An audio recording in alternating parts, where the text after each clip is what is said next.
Welcome to 365 Christian Men, where every day we aim to inspire and encourage with real-life stories about men. February 23rd, Justin, Martyr. About 100 AD, Martyr was born in Samaria, the capital of the northern kingdom of ancient Israel, a city of Gentiles and mixed marriages. Even as a boy, he wanted answers for life's big questions, and he wasn't finding them among the Stoics and other philosophers. But one day, he met a man who knew Jesus. Martyr listened, he questioned, he believed.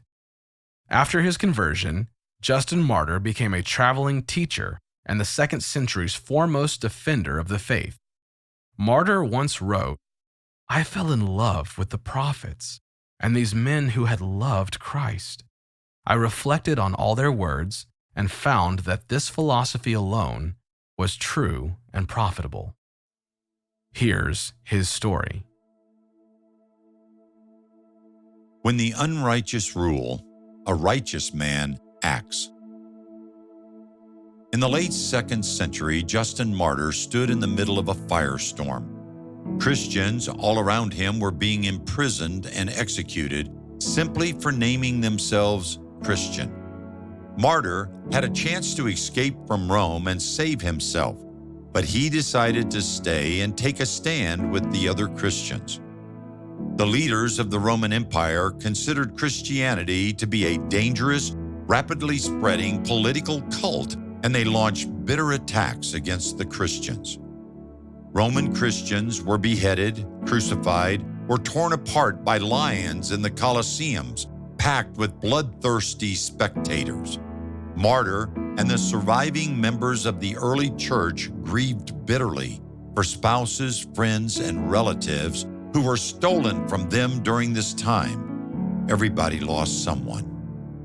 But of all of the losses, none affected Justin Martyr more than the execution of Polycarp, the bishop of Smyrna, a spiritual father to many and a man who had known the Apostle John personally. At the age of 86, Polycarp had been burned at the stake. He had refused to recant his faith in Jesus. Polycarp's death ignited a holy fire within Martyr. Counting himself among the believers was no longer enough. He had to do something. So Martyr wrote a powerful and explosive letter to the Roman emperor himself, Antoninus Pius, a risky thing to do. Offending the emperor would certainly result in Martyr's execution. But in his letter to Antoninus, Martyr did not hold back. The Roman state had accused Christians of atheism and punished Christians for rejecting the Roman gods. In response, Martyr denounced all of the Roman gods and called them demons that men call gods. He declared, as far as the Roman gods were concerned, the Christians were indeed atheists, for they had a higher calling, to worship the most true God, the Father of righteousness. The second serious charge against the Christians was that their cult inspired rebellion against the emperor and, if left unchecked, would soon throw the empire itself into chaos. Martyr smashed that accusation by testifying to what had actually happened. Christ's mighty power worked in the church and transformed them into a people of radical peace. We who hated and destroyed one another, who would not live with men of a different tribe, now, since the coming of Christ, live familiarly with them and pray for our enemies and endeavor to persuade those who hate us to become partakers of the same joyful hope. After writing this letter, Martyr, a man in his late 60s, still could have escaped Rome for the safety of a friendlier nation. Instead, he chose to remain and work tirelessly to legalize Christianity in the Roman Empire. At the same time, he preached the gospel to all who would hear it. Every day he remained in Rome put his life in great jeopardy, but he continued to act on his faith and and stand against injustice. Several years later, after a new and equally unjust emperor, Marcus Aurelius, was named Caesar, the time came for Martyr to take his final stand. On that glorious day, he found himself in the same position Polycarp had once been, standing before a Roman official who demanded he recant his faith. Justin Martyr would not recant and was executed alongside his students.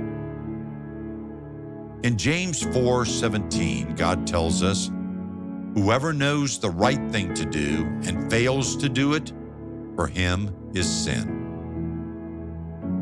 When confronted with injustice, is your faith strong enough for you to take a stand? Are you willing to ask God to strengthen your faith? Now, what injustice is God calling you to take a stand against? When the unrighteous rule, a righteous man acts.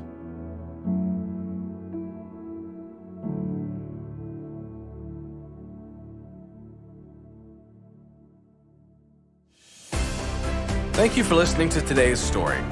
Every day of the year, our hope is to inspire you with real-life stories of faithful men who have gone before us.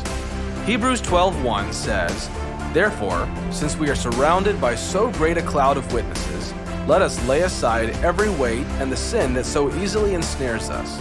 Let us run with endurance the race that is set before us, looking to Jesus, the author and finisher of our faith."